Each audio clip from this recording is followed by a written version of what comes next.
Post office GDS ग्रामीण डाकसेवक भरती 2025 महाराष्ट्र तर पहा विद्यार्थी मित्रांनो, जेव्हापासून पोस्ट ऑफिस जीडीएस ग्रामीण डाकसेवकची दुसरी लिस्ट या ठिकाणी लागली आहे तेव्हापासून भरपूर विद्यार्थ्यांचे वारंवार एकच कमेंट होते की सर पोस्ट ऑफिस जीडीएस ग्रामीण डाकसेवकची थर्ड मेरिट लिस्ट कधी लागणार आहे, रिझल्ट कोणत्या तारखेपर्यंत लागणार आहे यावर एक व्हिडिओ बनवा। आणि काही काही विद्यार्थ्यांना असं वाटणं आता एक लिस्ट लागली दुसरी लिस्ट लागली आता लिस्टा लागणार नाही कारण की त्यामध्ये जागा पूर्ण त्यांनी भरून टाकल्या अशा काही विद्यार्थ्यांना वाटून राहिलं।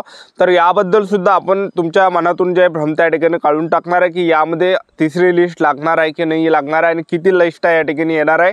त्याचबरोबर पोस्ट ऑफिस जीडीएस ग्रामीण डाकसेवक भरतीमध्ये या ठिकाणी कोणकोणते डिव्हिजन असे असणार आहे की त्या ठिकाणी कट ऑफ कमी जाणार आहे तर ते सुद्धा मी तुम्हाला सांगणार आहे। आणि ज्या विद्यार्थ्यांना 50%, 60%, 70%, 80%, 90% ह्या विद्यार्थ्यांचं सिलेक्शन होणार आहे की नाही होणार आहे याबद्दल सुद्धा आपण आजच्या व्हिडिओच्या माध्यमातून बोलणार आहे।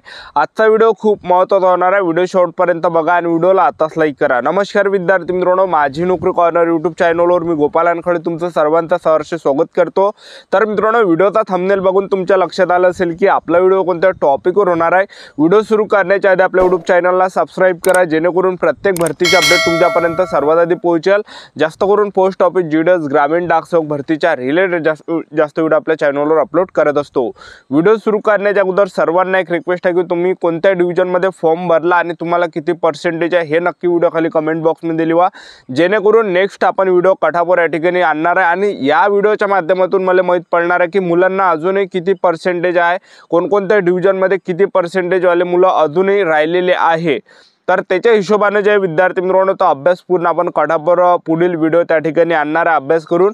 तर नक्की तुम्ही या ठिकाणी कमेंट बॉक्समध्ये लिहा किती पर्सेंटेज तुम्हाला आणि कोणत्या डिव्हिजनमध्ये तुम्ही फॉर्म भरला याबद्दल, ठीक आहे।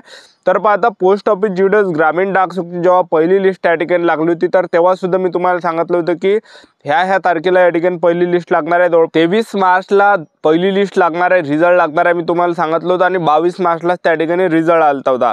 आणि दुसऱ्या लिस्टच्या वेळेस सुद्धा मी तुम्हाला सांगत आलो होतो की मी तुम्हाला सांगितलं होतं दुसरी जी लिस्ट आहे हे जवळपास 15, 16, 17, 18 एप्रिलपर्यंत लागणार आहे म्हणून, 19 एप्रिलपर्यंत लागणार आहे म्हणून।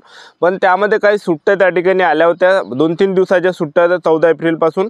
तर तेव्हा त्याच्याने जे विद्यार्थी मित्रांनो त्या सुट्ट्या होत्या त्याचबरोबर गुड फ्रायडेची सुद्धा त्या ठिकाणी सुट्टी आली होती। तर त्याचा जो कडाप मग मी तुम्हाला सांगितलं होतं की 21 तारखेपर्यंत तुम्हाला पाहायला भेटणार आहे, 21 एप्रिलला पाहायला भेटणार आहे दुसरी लिस्ट। आणि 21 एप्रिलला सुद्धा मी तुम्हाला अगोदर सांगितलं होतं की रिझल्ट जो आहे हा 5 वाजताच्या नंतर लागणार आहे। काही मुलांचे कमेंट आली की सर 21 एप्रिलला लिस्ट नाही लागली, पण मी तुम्हाला सांगितलं होतं की 5 वाजताच्या नंतर त्या ठिकाणी लिस्ट लागणार आहे। तर रात्री त्या ठिकाणी 7 ते 7:30 वाजता रात्री लिस्ट आली होती, ठीक आहे। तर आता बऱ्याच विद्यार्थ्यांना असं वाटणार की बा पोस्ट ऑफिस जीडीएस ग्रामीण डाकसेवकची पहिली लिस्ट लागली त्यामध्ये सुद्धा भरपूर मुलांचं सिलेक्शन झालं, दुसरी लिस्ट लागली त्यामध्ये सुद्धा भरपूर मुलांचं सिलेक्शन झालं, आता जागा पूर्ण त्या ठिकाणी भरल्या, आता लिस्ट लागणार नाही असं काही विद्यार्थ्यांना या ठिकाणी वाटून राहिलं। तर मी तुम्हाला आता सांगून देतो पोस्ट ऑफिस जीडीएस ग्रामीण डाकसेवकची एकच लिस्ट लागत नाही, दोनच लिस्ट लागत नाही, तर जवळपास 6 लिस्टा यावर्षी येणार आहे। कारण की मागच्या वर्षी सुद्धा 6 लिस्टा आल्या होत्या आणि याच्या अगोदर काय व्हायचं की 7-7 लिस्टा पोस्ट ऑफिस जीडीएस ग्रामीण डाकसेवकच्या यायच्या, ठीक आहे। तर यावर्षी जवळपास 6 लिस्टा या ठिकाणी लागणार आहे आणि तुम्हाला या ठिकाणी संयम ठेवायचा एक लक्षात ठेवा, ठीक आहे। आणि पोस्ट ऑफिस जीडीएस ग्रामीण डाकसेवकची जी भरती एकदम जॉब जे विद्यार्थी मित्रांनो एकदम शाही एक लक्षात ठेवा, ठीक आहे। आणि यामध्ये काय की सेंट्रल गव्हर्नमेंट जॉब एक लक्षात ठेवा। किती काय म्हटलं तर आपलं जर यामध्ये सिलेक्शन झालं तर समाजामध्ये सुद्धा आपल्याला मान सन्मान भेटते। आज जरी आपल्याला कोणी विचारत नाही, नातेवाईकनी विचारत असेल, कोणत्या लग्नामध्ये जर तुम्ही गेले असेल तिथं जर आपल्याला विचारत नसेल आणि तुम्ही जर पोस्ट ऑफिस जीडीएस ग्रामीण डाकसेवकमध्ये लागले तर इतका मान सन्मान त्या ठिकाणी आपल्याला जागोजागी त्या ठिकाणी दिला जातो, ठीक आहे। तर आता पोस्ट ऑफिस जीडीएस ग्रामीण डाकसेवकची थर्ड लिस्ट कोणत्या तारखेपर्यंत येणार आहे असे बरेच विद्यार्थ्यांचे कमेंट होते की थर्ड मेरिट लिस्टचा रिझल्ट कधीपर्यंत लागणार आहे याबद्दल। तर मी तुम्हाला आताच सांगून देतो पोस्ट ऑफिस जीडीएस ग्रामीण डाकसेवकची दुसऱ्या लिस्टचे जे डॉक्युमेंट व्हेरिफिकेशन चालू आहे, तुम्ही ज्यांनी सुद्धा डॉक्युमेंट व्हेरिफिकेशन केलं नसेल तर आजही करू शकता, उद्या करू शकता। आणि डॉक्युमेंट व्हेरिफिकेशन करण्याची शेवटची जी तारीख आहे 6 मे पर्यंत त्यांनी दिलेली आहे। आणि 6 मेच्या नंतर जर तुम्ही आले त्या ठिकाणी 7 मेला जरी आले तुम्ही तर तुम्हाला रिजेक्ट केलं जाणार आहे, तुम्हाला घरी पाठवून दिलं जाणार आहे, ठीक आहे। तर ज्यांचं सुद्धा सिलेक्शन झालं आहे तर डॉक्युमेंट व्हेरिफिकेशनसाठी चालले तर तुम्ही आपापल्या डिव्हिजनमध्ये तुम्हाला मेसेज आलेला आहे, ईमेल तुम्हाला आलेला आहे, तर डॉक्युमेंट व्हेरिफिकेशन करून घ्या। ज्यांचं सुद्धा सिलेक्शन झालं असेल तर जॉईन करून घ्या। चांगली जे विद्यार्थी मित्रांनो हे जॉब आहे पोस्ट ऑफिस जीडीएस ग्रामीण डाकसेवकची, ठीक आहे। तर आता डॉक्युमेंट व्हेरिफिकेशनची जी तारीख आहे तर त्यांनी त्या ठिकाणी 6 मे ही तारीख दिलेली आहे आणि तिथून जे विद्यार्थी मित्रांनो 1-2 हप्त्यांनी त्या ठिकाणी आपल्याला लिस्ट येणार आहे। तर पोस्ट ऑफिस जीडीएस ग्रामीण डाकसेवकची थर्ड लिस्ट लिस्ट जी आहे तर हे जवळपास तुम्हाला 15 मे पर्यंत या ठिकाणी पाहायला भेटू शकते। 15 मेच्या आसपास या ठिकाणी लिस्ट लागू शकते। ठीक आहे, 15 मेचे 1-2 दिवस लेटही त्या ठिकाणी होऊ शकते असा आपला या ठिकाणी अंदाज आहे। तर 15 मे पर्यंत आपल्याला या ठिकाणी वाट बघायची आहे। 15 मे पर्यंत या ठिकाणी लिस्ट लागणार आहे पोस्ट ऑफिस जीडीएस ग्रामीण डाकसुखची 3rd डे लिस्ट। ठीक आहे, आता कोणकोणते असे डिव्हिजन आहे की त्या डिव्हिजनचा जो कडाबा हा कमी जाणार आहे, तर मी तुम्हाला आताच सांगून देतो कोणकोणते डिव्हिजन असे असणार आहे की त्या ठिकाणी कडाब कमी जाणार आहे। तर मी जेव्हा फॉर्म भरणे चालू होते पोस्ट ऑफिस जीडीएस ग्रामीण डाकसुखचे तेव्हा सुद्धा मी आपल्या व्हिडिओच्या माध्यमातून मुलांना गाईड केलं होतं की तुम्ही ह्या डिव्हिजनमध्ये फॉर्म भरा, आणि त्या मुलांनी फॉर्म भरला तर दुसऱ्या लिस्टमध्ये सुद्धा आपला रिझल्ट त्या ठिकाणी जास्त आला, म्हणजे जास्त पोरांचं सिलेक्शन आपल्या गायडन्स मुळे जे विद्यार्थी मिळवणं या ठिकाणी झालेला आहे, लक्षात ठेवा। ठीक आहे, तर आता कोणकोणते असे डिव्हिजन आहे की त्या ठिकाणी कडाप कमी जाणार आहे, तर मी तुम्हाला आता सांगून देतो। चंद्रपूर डिव्हिजनचा कडाप कमी जाणार आहे, गोवा डिव्हिजनचा कमी जाणार आहे, पालघर डिव्हिजनचा कडाप कमी जाणार आहे, रत्नागिरीचा कडाप कमी जाणार आहे, रायगडचा कडाप कमी जाणार आहे, सिंधुदुर्ग सुद्धा कडाप कमी जाणार आहे। तर हे काही डिव्हिजन आहे की ह्या डिव्हिजनचा कडाप तुम्हाला बाकीच्या डिव्हिजनपेक्षा कमी पाहायला भेटणार आहे। तर आता ज्यांना 50%, 60%, 70%, 80%, 90% होणार आहे की नाही होणार आहे, अशा बऱ्याच विद्यार्थ्यांचा कमेंट होते की सर सिलेक्शन होणार आहे की नाही होणार आहे।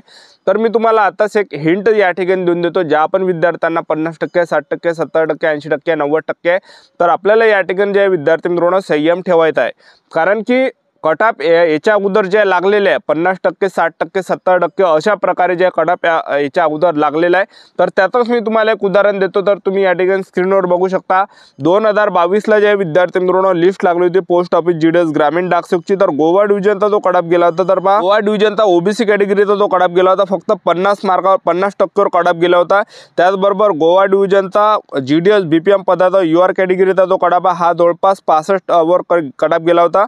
त्याचबरोबर यूआर कॅटेगरीचा एबीपीएम पदासाठी जो कडाप गेला होता हा 65वर गेला होता। त्याचबरोबर बीपीएम पदाचा यूआर कॅटेगरीचा जो कडाप हा 64वर गेला होता। त्याचबरोबर एपीबीएमचा यूआर कॅटेगरीचा जो कडाप हा 62वर कडाप गेला होता।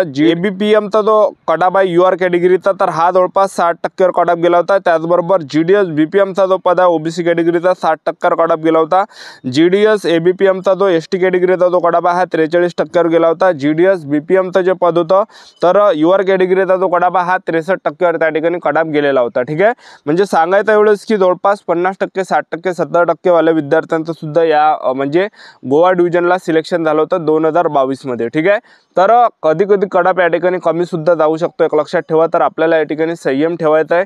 ज्यांनी सुद्धा फॉर्म भरला असेल तर जवळपास 6 लिस्ट या ठिकाणी लागणार आहे, जून महिन्यापर्यंत ह्या लिस्ट या ठिकाणी चालणार आहे। ठीक आहे, तर ज्यांना सुद्धा 60%, 70%, 80%, 90%, तर आपल्याला या ठिकाणी संयम ठेवायचा आहे। आता तिसरी जी लिस्ट येणार आहे, तिसऱ्या लिस्टमध्ये 70च्या वरती 80च्या वरती जर पर्सेंटेज असेल तर काही विद्यार्थ्यांचं सिलेक्शन त्या ठिकाणी होऊ शकते। पीडब्ल्यूडी कॅटेगरीचे असाल, एसटी कॅटेगरीचे असाल, ठीक आहे, तर ह्या काही कॅटेगरीचे। ठीक आहे, त्याचबरोबर एससी ओबीसी ओपन कॅटेगरीचे सुद्धा काही डिव्हिजनला पाहायला भेटू शकते। ठीक आहे, तर चॅनल सबस्क्राईब करून ठेवा, वेळोवेळी अपडेट देत राहणार आहे। आजच्यासाठी इथंच थांबतो, व्हिडिओ नेक्स्ट व्हिडिओमध्ये। जय हिंद, जय